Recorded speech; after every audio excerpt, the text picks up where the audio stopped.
तीन बहनों की लालची भाभी। करिश्मा, रेशमा और मनीषा तीन बहनें हैं। उनका एक भाई भी है, मयंक। मयंक अपनी बहनों को बहुत प्यार करता है, लेकिन मयंक की पत्नी सविता इस मामले में मयंक से बिल्कुल ही अलग है। वो अपनी ननदों का जितना बुरा कर सकती है उतना बुरा करती ही रहती है और अपनी ननदों पर हुक्म भी चलाती है। करिश्मा, करिश्मा, तुमने अभी तक नाश्ता नहीं बनाया? तुम्हारे भैया को ऑफिस जाने में देर हो रही है। हाँ भाभी, बस अभी बनाती हूँ। करिश्मा, तुम ये ढीलापन छोड़ दो। कल को पराये घर जाना है। वहाँ अगर तुम इस तरह से काम करोगी तो लोग क्या कहेंगे कि माँ ने और भाभी ने कुछ सिखाया नहीं। और तुम्हारी दोनों बहनें कहाँ हैं? रेशमा मार्केट गई है और मनीषा सो रही है। क्या? सुबह के 8 बज रहे हैं और ये महारानी अभी भी सो रही है? ये कहते हुए सविता अपनी सास दुर्गा देवी के पास जाती है। माँ जी, देख रही हो अपनी बेटियों के तौर तरीके? क्या हुआ बहू, सुबह सुबह क्या कर दिया मेरी बेटियों ने?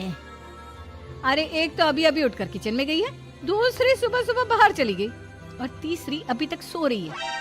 क्या करूं मैं इन तीनों का, मैं तो परेशान हो गई हूँ। जा जाकर उठा उसे और रेशमा से मैं बात करती हूँ। सविता सीधा मनीषा के कमरे में जाती है और उससे कहती है, महारानी जल्दी उठो, सूरज सर पर आ गया है। भाभी थोड़ी देर और सोने दो ना, मैं रात को लेट सोई थी।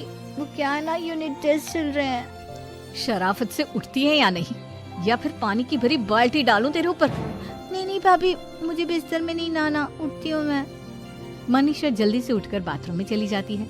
सभी आराम से बैठकर नाश्ता कर रहे होते कि तभी रेशमा बाजार से हाथ में सामान लिए आ जाती है।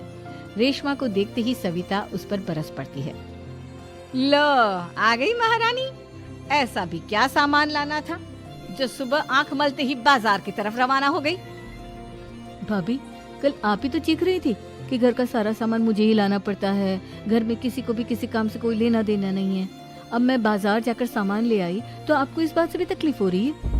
देख रही हो माँ जी, अपनी बेटी की जुबान कैंची से भी तेज चलती है। और मयंक, आप तो कुछ कहेंगे नहीं अपनी लाडली बहन को। रेशमा, अपनी भाभी से ऐसे बात नहीं करते। चलो माफी मांगो। भैया, मैं क्यों माफी मांगू? आप भाभी से बोलिए ना कि हम पर कम हुक्म चलाया करे। हम इस घर की बेटियां हैं और आपकी पत्नी की ननद है, नौकरानी नहीं। लो कर लो बात। इनकी भलाई के लिए कुछ भी बोलो तो इन्हें बुरा लग जाता है। इस घर में यही इज्जत है मेरी। देख लो माँ जी, आपकी बेटी किस लहजे में मुझसे बात कर रही है। सविता वहाँ से चली जाती है। मयंक को बहुत गुस्सा आता है, वो भी वहाँ से चला जाता है। फिर करिश्मा रेशमा को समझाती है। रेशमा, तुम्हें भाभी से माफी मांग लेनी चाहिए थी ना। लेकिन दीदी, मैंने कुछ किया ही नहीं, तो मैं माफी क्यों मांगू? हाँ करिश्मा दीदी, रेशमा दीदी जैसे ही घर में आई भाभी ही उन पर चिल्ला रही थी। हाँ, मैं मानती हूँ कि गलती भाभी की थी। मैं तो इसलिए बोल रही हूँ कि भाभी ने माँ को तो पूरी तरह अपने वश में कर लिया है। वो हमारी बात सुनती ही नहीं। मयंक भैया हमारे लिए हमेशा खड़े रहते हैं, इसलिए उनकी बात का मान तो तुम्हें रखना चाहिए था ना। कोई फायदा नहीं दीदी, कुछ दिनों की बात और है, भाभी उन्हें भी हमारे खिलाफ भड़का देंगी। फिर वो भी माँ की तरह हमारी किसी बात का विश्वास नहीं करेंगे। इसी तरह सविता अपनी तीनों ननदों को किसी न किसी बात पर परेशान करती रहती थी। एक दिन मयंक अपनी तीनों बहनों के लिए गिफ्ट लाया। क्या रेशमा, ये तुम्हारे लिए हार का सेट। रेशमा, तुम्हारे लिए सुंदर सी ड्रेस। और मनीषा, तुम्हें किताबें पसंद है ना, तुम्हारे लिए किताबें लाया हूँ। थैंक यू भैया। थैंक यू भैया। थैंक यू भैया। करिश्मा, तुम्हारा नेकलेस कितना सुंदर है, ये भैया कहाँ से ले आए होंगे? मैंने भैया को 3 दिन पहले फोन पर ये डिजाइन दिखाया था और आज भैया ये ले आए। सविता तो अपनी ननदों के गिफ्ट्स देखकर जल गई और करिश्मा का नेकलेस तो उसे भी बहुत पसंद आया था। अपनी बहनों के लिए कितना अच्छा नेकलेस लेकर आए हैं, मुझे कभी कोई गिफ्ट नहीं दिया। मैं आज ही ये हार चुरा लूंगी। रात में सविता करिश्मा का हार चुरा लेती है और इसी तरह उसे अपनी ननदों की जो भी चीज अच्छी लगती वो उसे मांगती नहीं, बल्कि रात के अंधेरे में चुरा लेती। इसी तरह दिन बीतते गए और सविता ने मयंक के दिल में भी उसकी बहनों के लिए नफरत पैदा कर दी। एक दिन मयंक ने करिश्मा और रेशमा के लिए रिश्ता देखा और ये बात उसने घर में सबको बताई। माँ, करिश्मा और रेशमा के लिए बहुत अच्छा रिश्ता आया है, वो लोग कल इन्हें देखने आ रहे हैं। आप और सविता मिलकर सारी तैयारी कर लेना। ये सुनकर करिश्मा और रेशमा खुश हो जाती हैं, लेकिन सविता सोचती है, अगर इन दोनों बहनों की शादी हो गई तो घर और बाहर का काम कौन करेगा? मनीषा तो एक नंबर की कामचोर है, उससे तो किसी बात की उम्मीद लगाना ही बेकार है। मुझे इस शादी को रोकना होगा।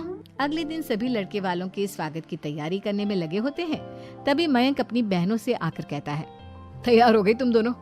देखो दोनों लड़के बहुत अच्छे हैं, मैं कोई कसर नहीं छोड़ना चाहता, इसलिए तुम उनके सामने अच्छे से बिहेव करना और अपनी भाभी से लड़ने मत लग जाना। करिश्मा, तुम वो नेकलेस पहन लो ना जो मैं तुम्हारे लिए लाया था। भैया मैं बहुत देर से वो नेकलेस ढूंढ रही हूँ, लेकिन मुझे मिल ही नहीं रहा। क्या तुमने नेकलेस खो दिया? तुम्हें पता भी है वो कितना महंगा था? तुम कोई काम ढंग से नहीं कर सकती। मयंक गुस्से में वहां से चला जाता है। थोड़ी देर बाद लड़के वाले भी आ जाते हैं। वो दोनों बहनों को पसंद कर लेते हैं और रिश्ता पक्का हो जाता है। लेकिन सविता के दिमाग में तो कुछ और ही खिचड़ी पक रही थी। वो पंडित जी के पास करिश्मा की कुंडली लेकर जाती है और उन्हें पैसे देकर करिश्मा की कुंडली बदलवा देती है। जब लड़के वालों के पास करिश्मा की कुंडली जाती है तो वो दुर्गा को फोन करते हैं। बहन जी, हमने करिश्मा की कुंडली अपने पंडित जी को दिखाई थी। आपकी बेटी की कुंडली नहीं बल्कि दोषों का पिटारा है। देखिए, मैं और मेरे पति इन सब बातों में बहुत विश्वास करते हैं, इसलिए हम आपकी बेटी से अपने बेटे की शादी नहीं करा सकते। इस तरह करिश्मा का रिश्ता टूट जाता है और सभी घर वालों को बहुत दुख होता है। अब कविता सोचती है, चलो करिश्मा का तो रिश्ता टूट गया, अब रेशमा का भी रिश्ता तोड़ना है। क्या करूं? अब सविता आवाज बदलकर किसी अननोन नंबर से रेशमा के होने वाले ससुराल में फोन करती है। हेलो, मैं कौन हूँ कौन नहीं ये आपके लिए जानना जरूरी नहीं। बस इतना सुन लो कि रेशमा का 2 साल से किसी के साथ अफेयर चल रहा है। बस रेशमा का रिश्ता तोड़वाने के लिए सविता का इतना कहना काफी था। अब रेशमा का भी रिश्ता टूट गया। मयंक और दुर्गा देवी ने रेशमा को खूब खरी खोटी सुनाई और उससे बार बार उस लड़के के बारे में पूछने लगे। आप दोनों मुझे क्यों परेशान कर रहे हो? अरे कोई लड़का होगा मेरी लाइफ में तो मैं बताऊंगी ना, जब कोई है ही नहीं तो कहाँ से लाऊं मैं कोई लड़का? तो तेरे होने वाले ससुराल वालों को फोन किसने किया था? माँ मैं नहीं जानती किसने फोन किया था, मैं सच कह रही हूँ। मैं तो पहले ही कह रही थी इसकी लगाम खींच कर रखो, लेकिन मेरी सुनता ही कौन है। आप चुप रहिए भाभी, ये सब आपका ही किया धरा है। अब तीनों बहनों को विश्वास हो जाता है कि ये सब उनकी भाभी ही कर रही है। तीनों बहनें अपनी भाभी को सबक सिखाने के लिए एक वकील कर लेती है और घर में हिस्सा मांगा। देखो भैया, माँ बाप की जायदाद में जितना बेटों का हक होता है उतना ही बेटियों का, इसलिए इस घर के 4 हिस्से होंगे और हमें अपना हिस्सा चाहिए। मैंने तुम्हारे लिए क्या क्या नहीं किया और तुम इस घर में हिस्सा मांग रही हो? भैया, आप और माँ हम बहनों की कोई बात नहीं सुनते हो और भाभी हमारी शादी नहीं होने देगी, क्योंकि उन्हें लगता है कि आप हमारी शादी में ज्यादा पैसा लगाओगे और उन्हें हम जैसी फ्री की नौकरानी कहाँ मिलेगी।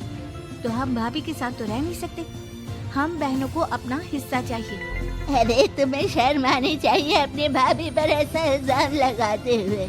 वो तुम्हारे बारे में कितना सोचती है। हाँ माँ, भाभी हमारे बारे में बहुत सोचती है। दिन रात बस यही सोचती रहती है कि किस तरह से अपनी तीनों ननदों को परेशान करूं, और कभी मुझे पढ़ने भी नहीं देती। दोनों बहनों का रिश्ता भी तो इन्होंने ही तोड़वाया है और रात में हमारे कमरे में आकर हमारी चीजें भी चुराती हैं। इसी तरह सविता की तीनों ननदें अपनी बात पर अड़ी रही। अब कोर्ट में तारीख भी शुरू हो गई। जब सविता को लगा कि उसकी तीनों ननद इतनी आसानी से नहीं मानने वाली, तो उसने अपने पति और सास को सारी सच्चाई बता दी और अपनी तीनों ननद से माफी मांगी। मयंक और दुर्गा को भी अपनी गलती का एहसास हो गया। अब सविता खुद करिश्मा और रेशमा के लिए अच्छा रिश्ता ढूंढती है और उनकी शादी